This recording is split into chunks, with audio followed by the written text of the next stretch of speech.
So these are the 2010 budget facts. Total revenues for 2010 are budgeted at $13,657,076. The 2009 budgeted revenues were $14,750,100. This is a reduction of $1,093,024. That's a 7.4% reduction to our total budget. That pie shows you that over 2/3 of our budget is from personal services, that is wages and benefits for employees. The next biggest piece is other service charges. That's vehicles, computers, utilities, all those type charges. So when you go to cut $1 million from your budget and 2/3 of it is personal services, you cannot help but avoid eliminating positions. And that our problem tonight is we're hearing that there might be another or a police officer cut. I believe we've lost one through attrition already. We've been in negotiations with the city. Both sides have been trying to come up with solutions. But right now we seem to be kind of stuck between a rock and a hard place. We've offered cuts in our benefits, temporary cuts that we believe total in the area of $45,000. I believe it's about $70,000 that you need to save the job that's in question here. We feel that it's more than we can give out of this department. We think it should be spread out more. We don't know how to give more than what we've offered in giving. At the top of the list, though, things people were prepared to spend some more money on was public safety and the police department, and that's the top of the list everywhere I've been. I believe it's the top of the list here.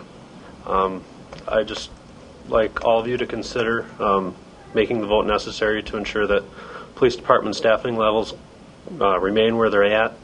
I believe if they drop below where they're at, we're going to jeopardize citizen safety, protection of citizens' property, and officer safety. So please think about the police department and the citizens when you're considering this vote. Thank you. Thank you. I'd like to thank everyone else that showed up here to support us. Next I have signed up is Corey Ferris. Good evening, Council. I'm Corey Ferris. Here to just talk again about the budget cuts and so forth with the police department. As you may know, I'm the drug task force agent that works in your city quite frequently. That's just out of the sheriff's office. We execute several search warrants in your city yearly, and during the search warrants, obviously officer safety and citizen safety is huge. Each search warrant we execute is extremely high risk. Some are high risk more than others, and so forth. During these search warrants that I arrange, for the most part, we're already short. We're already putting ourselves at risk. When we do the entry to the residence, we need as many officers as we possibly can, mostly for the officer safety, also for the public safety when they see us all pull up to keep people back and so forth. It's within our policies of the task force to have a uniformed officer on the scene throughout that entire search warrant until the last person leaves. I'll tell you time and time again, already is what's happening is our officers are getting pulled because of other calls that are emergency style calls in the city. So I just hope that you take all that into consideration. We're already operating on at the bare minimum and so forth when we are doing these type of things. So if you have nothing against the police department, but what I've got is there's got to be some way to cut these for raising taxes. You just can't keep raising taxes every year. I'll tell you what, I got a bunch of rental properties in town, and I just can't take you guys keep raising the taxes on them. And we sure can't raise that rent on them renters. They can't hardly make it now. And every time you guys come, you raise the taxes. I've talked to many people, said the value of their homes went down and the taxes go up. No, that's not right. Every place I've ever moved to, I've always checked out the police departments to see what kind of safety we're looking at, if it's worth living there. As far as I'm concerned, that's one of the things people look at that come from the outside community. And if we're going to cut our safety, what's to make them come here anymore? I just wanted to explain to you about officer safety a little bit. A couple months ago, I was working a school dance. Everyone up here knows I work in a school. It was about 12 o'clock at night. A call came out, officer down. I left 400 kids at the high school to go to a fight where an officer was on the ground. Now, you tell me one of these officers if they get hurt because we don't have enough officers. you need to think about that. Thank you. Thank you. Will you continue to want to cut public safety? It might be easy to cut one officer now, but how about next year and the year after? I think it's essential that you keep as much public safety in mind as you can. If it's not this year, next year it might be the fire department. If not the fire department, it'll be some other aspect of city government. Does anyone like to have their taxes raised? Probably not. But for essential services, you need to have that base for which to start, from which to go forward. Obviously, you hear from the public, you hear from the officers telling you not to cut public safety. I have told Victoria we don't want to cut public safety. You have to make that choice. It's a budget cut that you have to make. As chief of police, I don't want to lose any staff. No. You live in one of the safest communities in Minnesota. Why? Because of the people sitting behind me. That's why. You never want to give that up. It is a huge quality of life concern. But as you sit up there tonight, I hope you make a decision that's in the best interest of the city of Albert Lea and for the future. Thank you. When you look at the 2002 LGA, which was 52%, and then we're down to where we're at today.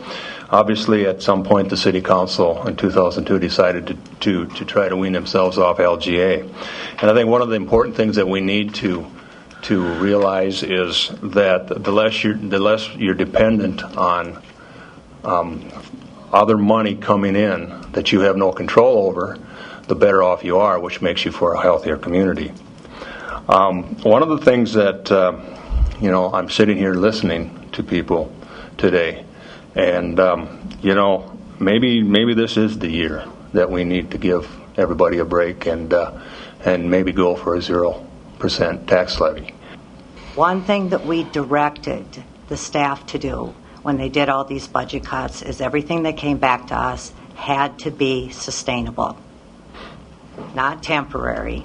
And I believe that monies that we add now are not sustainable. And for me personally, I'm not going to hold myself to a lesser standard than I expected out of the staff. So I would like a 0 levy increase. Next year is going to be a hard year, and the year after that too. If we are to eliminate one position on the police force, are our officers at risk? These officers are at risk every day they're out there. So I can't stand up here and say, if we lose one officer, we're going to be at this level of risk. I can't make that statement. I can't answer that question. A loss of staff will result in loss of service. There are options to, if I am forced to reduce staff, we'll be forced to look at other options for staffing levels. Yes, we may put less on the streets on given shifts or have to look at a reduced shift. That goes with it. There's one less body out there. But for me to say that losing one officer will put officers in harm's way, I can't make that statement. But I cannot say that it won't either. I still support a 0% levy increase, but with the concerns that I've heard tonight about safety of officers, I do think that we need to look a little bit more at this situation when we get to the budget part of it. And I wonder if we shouldn't look at even tabling that when we get to that subject so we can discuss a little bit more about how that works in the future. But I do still think that the community as a whole feels that a 0% levy is what we should be doing. And over the last several years, we've seen some dramatic increases, not necessarily due to what the city of Albert Lea has done, but about what has happened to us from the state of Minnesota. I am going to say no to the budget too, but I just want to make it a point to say that I personally feel that there's $70,000 there, and we can save an officer. And that's what I'm trying to point out is I think if we go back here, I mean, everybody has different ideas on how to reach the budget. The staff did an excellent job. Victoria did a good job. Rhonda, the department heads. I just personally feel that's a minimum number, and I feel within the city of Albert Lea, as council, as staff, we can maybe or probably, I feel there's $70,000 out there that this city could come up with